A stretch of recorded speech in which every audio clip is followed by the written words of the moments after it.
Well, guys, I don't like having to do these really time-sensitive type videos. I prefer the evergreen content that goes ignored by the algorithm. But I gotta tell you about this movie coming out this Friday. No, it's not Brad Pitt's return to the cinema in Bullet Train. This is instead Easter Sunday. It comes out on a Friday in August.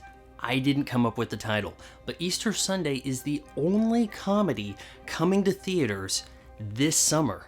Everything else is some kind of hybrid genre.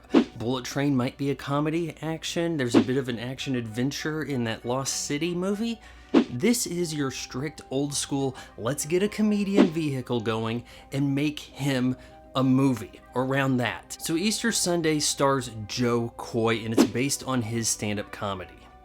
Evidently, this is a guy who had a pretty hard route to success in comedy. Had to fund his own special, sold it to Netflix before that was really a thing.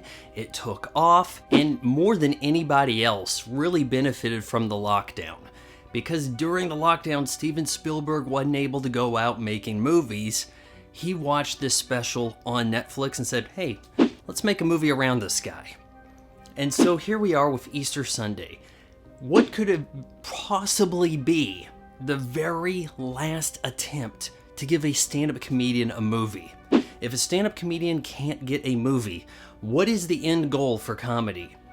Do you just tour your whole life? You don't really get any sweet kickback mailbox money? You have to be able to go other places with comedy in order to drive potential comedians into the field. So, Easter Sunday, like it or not, is actually going to be Black Panther for stand-up comedians. I know this guy Joe Coy's basically Filipino Gabriel Iglesias, and every joke is when you're Filipino, your mom is like, okay, we get it. But we have to actually stand together and do whatever we can to promote Easter Sunday. Because the hopes of all comedians is riding on this movie being a hit.